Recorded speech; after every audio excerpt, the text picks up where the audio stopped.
Watazamaji, karibuni sana katika kipindi cha leo. Leo tunaangalia mambo ya IEBC na Chebukati.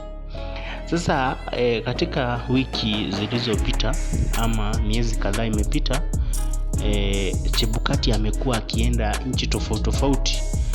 Kama safari yake ya hivi karibuni ilikuwa ya South Africa, ambako alikuwa amealikwa kule kuongea mambo ya uchaguzi na jinsi ambavyo nchi zinaweza kufanya uchaguzi wa haki na ukweli.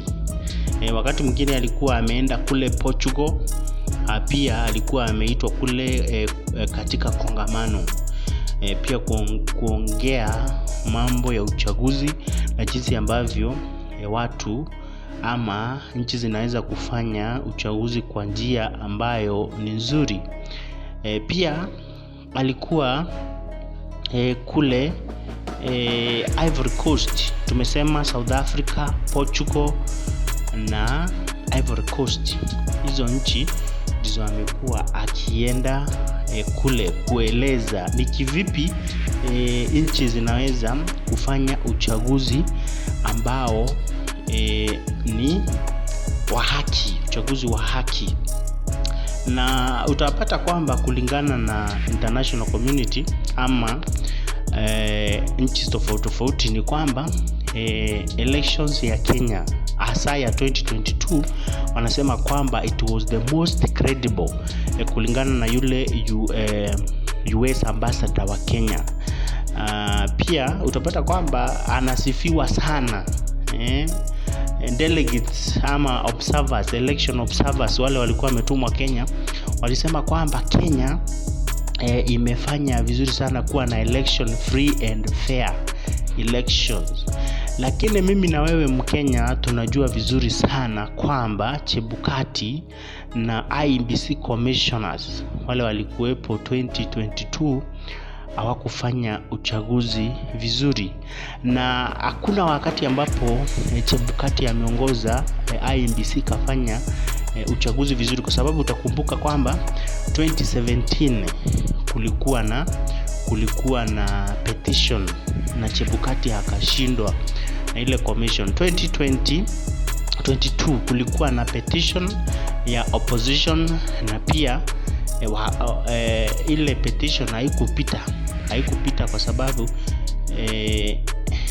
ya usawishi tofauti. Lakini ile ya 2017 ilisemekana kwamba uchaguzi haukufanyika kwa njia halali, na kwa hivyo Chebukati na watu wake ilibidi wamefanya uchaguzi tena.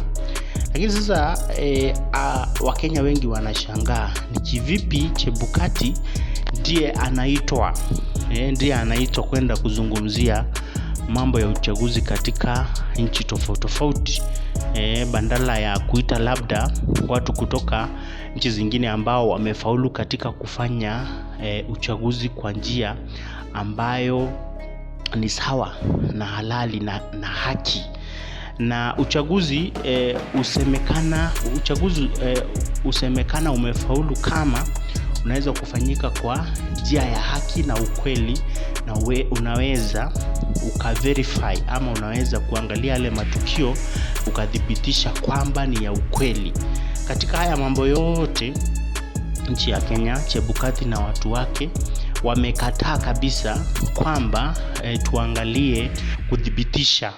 Wakati ambapo baba anasema tufungue servers ni ili kudhibitisha kweli vile ambavyo matukio yalitangazwa ni ukweli. Na kwa hivyo yeye IEBC imekuwa ikikataa hilo kila wakati. Na kwa hivyo Wakenya wengi wanaamini kwamba wamekataa kuverify ama kufungua server kwa sababu wanajua hawakufanya uchaguzi kwa njia inayofaa, na kwa hivyo wanaogopa wakifungua iwe kwamba au kufanyika kwa njia ambayo inafaa.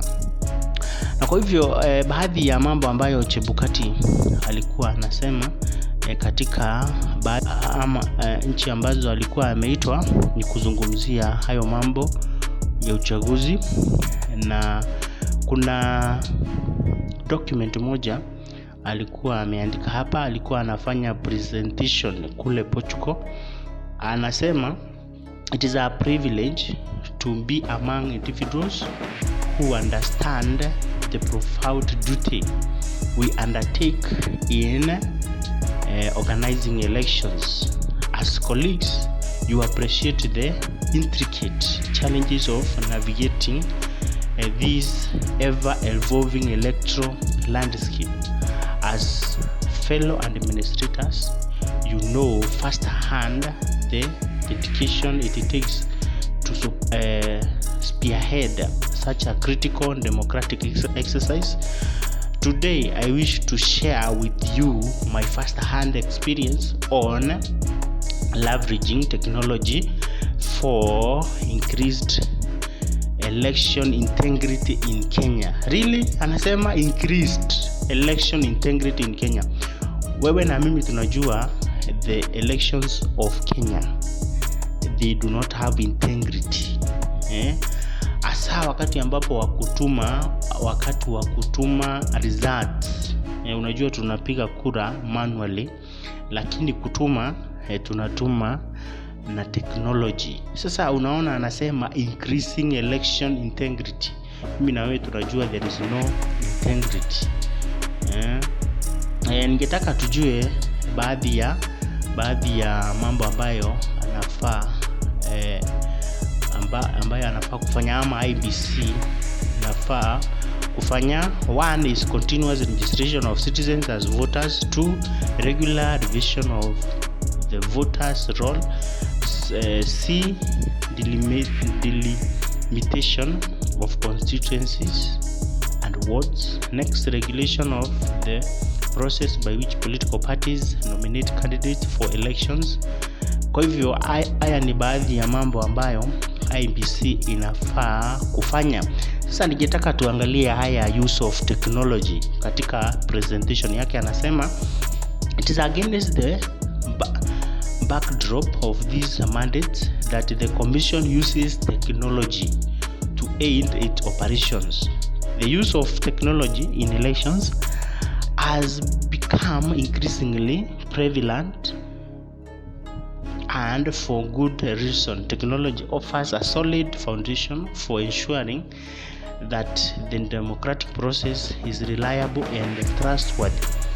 Na kwa hivyo anaendelea kusema in Kenya technology supports 5 essential components for modern elections. Number 1, biometric registrations of voters. Tunajua hiyo mara nyingi huwa haitumiki kwa sababu wanasema kwamba in some stations, polling stations, inasemekana kwamba ile kit inakataa kufanya. Ukienda pale wanajaribu kuitumia lakini inafanya nini? Inakataa kufanya, na kwa hivyo wanarudi kufanya nini? Kwa kutumia manual register. Alafu hebu tuangalie impact of technology in Kenyan elections. Anasema lessons learned from the August 2017 presidential elections.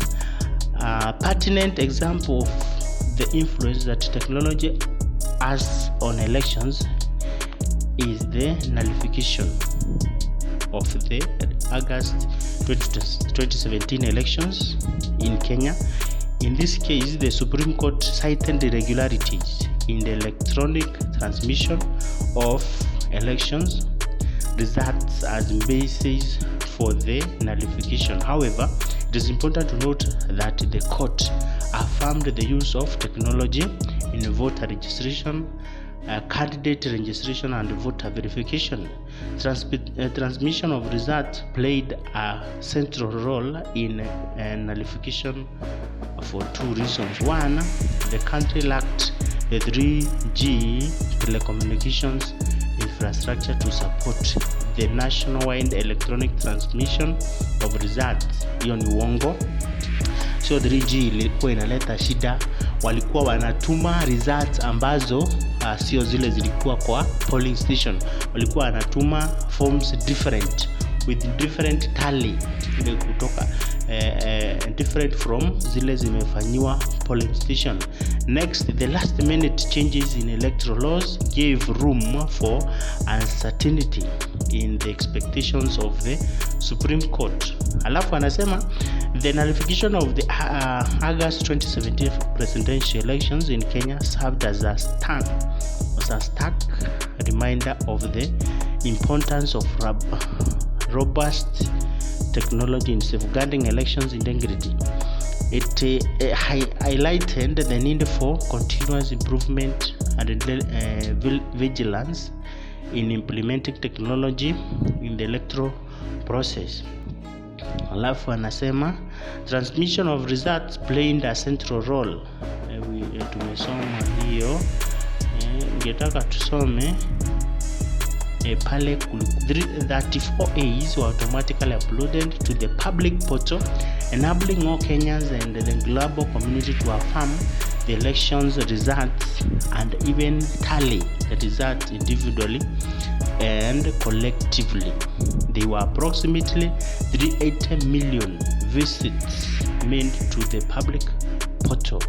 More than 95% of the 34 A's were published on election night, and over 99% were published within 24 hours of polls closing.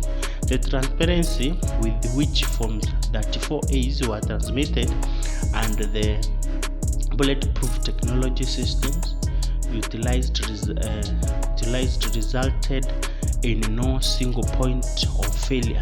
Hapa sisi tunajua, mimi na wewe Mkenya, kwamba vile anasema sio ukweli, kwa sababu wakati ambapo alikuwa anatangaza the presidential election, wale commissioners wanne walitokea wakasema kwamba they did not verify some forms, constituency forms that were sent, did not verify, na kwa hivyo they disowned the results. Na kwa hivyo hivi yeye anasema Form 34s were transmitted and the bulletproof technology systems utilized resulted in no single point of failure. Hivi anasema sio ukweli, kwa sababu sisi tunajua alichukua muda mrefu sana. Hapa anasema kwamba the first day anasema kwamba Form 34 A's were published on election night and over 99.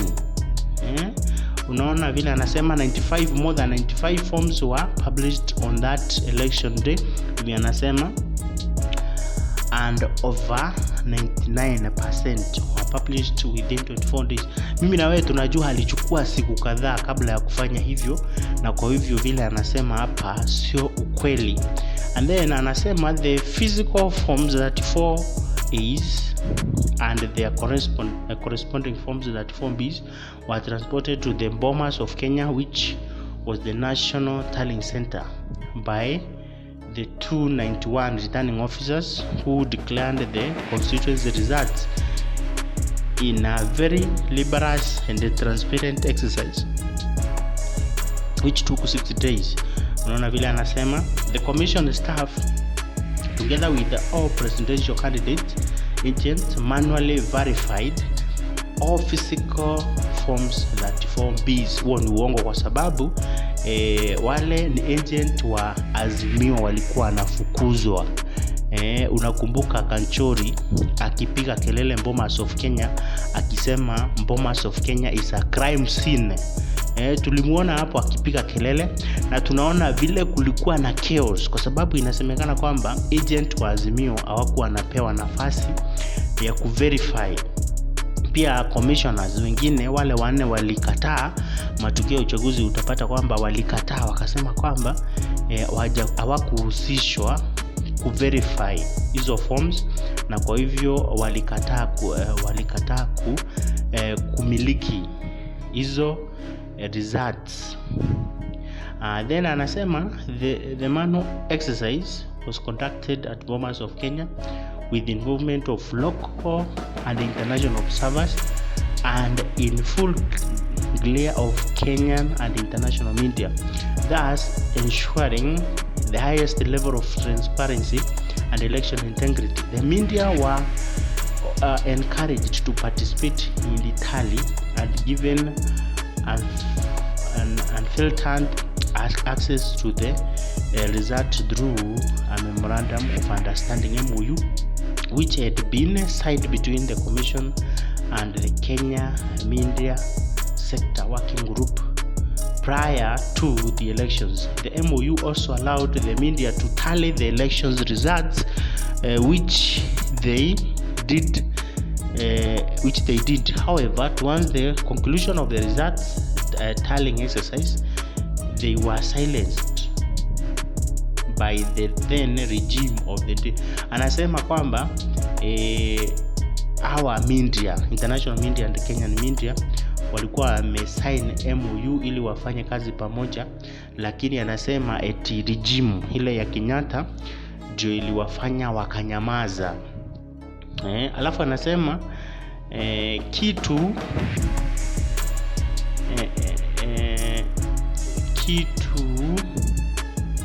endangering trust in the legitimacy of results was the fact that the public portal remained online uninterruptedly during the most critical hours of the elections, when stakeholders were avidly auditing results. In its observation report, the International Election Observation Mission, National Democratic Institute, and National Republic Institute from the United States, the IEBC transmitted and posted on its web portal scanned images of the polling station level results and the constituency results for the presidential election. This greatly enhanced transparency and accountability of the tabulation process, was a notable improved over past elections. Kwa hivyo anasema our international communities of observers walisema kwamba walikuwa wanatumia ICT, na kwa hivyo anauliza kana technology cure impunity. Anasema technology ilitumika, lakini impunity ilifanyika, ndio ilifanya kuwe na shida. Anasema technology even when done at its best cannot cure impunity in election. With all these impeachable technological measures in place, violence was still meted on election officials during the 2022 general election. A returning officer was murdered, staff members were kidnapped, service providers were harassed, and several were injured in the run-up to the result declaration event at the Bomas of Kenya. Then, smstmatics was the technology service provider to the commission in the 2022 general election. It was unfortunate that in the roundup to the election, 3 of their employers were arrested, intimidated, threatened, and their phones and laptops were confiscated. We now understand that the then regime, who had preferred a presidential candidate, wanted a credential to access the servers with a view of compromising the upcoming election. Fortunately, these schemes were not fruitful due to the sufficient network security devices we had invested in to protect the system. Kwa hivyo anasema ile regime ya Uhuru Kenyatta ilikuwa inajaribu hijack elections kwa sababu alikuwa na preferred candidate. Wewe na mimi tunajua ukweli kwamba kulikuwa na rigging kwa sababu wamekataa kufungua servers, hadi wale hawajawahi taka kufungua servers kwa sababu wanaogopa kwamba itajulikana kwamba vile result zilitangazwa haikuwa ukweli. Na kwa hivyo anasema in conclusion, ningetaka tusome conclusion. Anasema while we have discerned how technology can be used to try and is hope despite the odds being stacked against us, technology is a valuable tool to enhancing election integrity, though it must be backed up with verifiability. The case of 2017 and 2022 Kenyan and general elections demonstrated the strides that can be made when technology is implemented and secured effectively.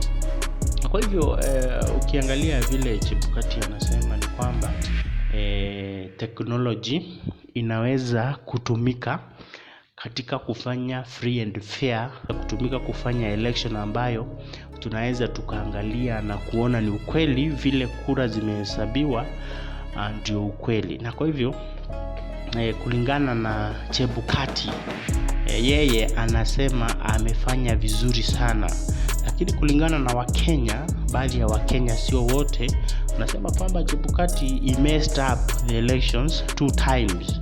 Hebu tuone baadhi ya maoni ya Wakenya. Kenya anasema the best election referee of all the time, you did us proud. Huyo ni Wanyama. Wa pili anasema Chebukati and Kamago will never see heaven. Huyo ni Mkenya ambaye amechoka sana. Mwingine anasema an election expert, Kenya was lucky to have you. Kenya was lucky to have you at the helm during the hotly contested 2022 election. Huyo anaitwa Anthony. Yeye anasema another great Kenyan, we cherish your bravery sir. Kina anasema management of what exactly?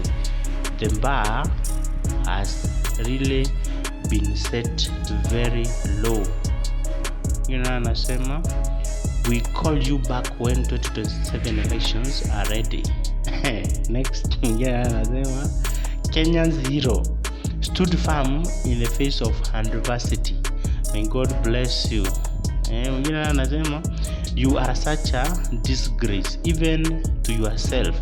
It is just a pity that you see yourself as a useful person.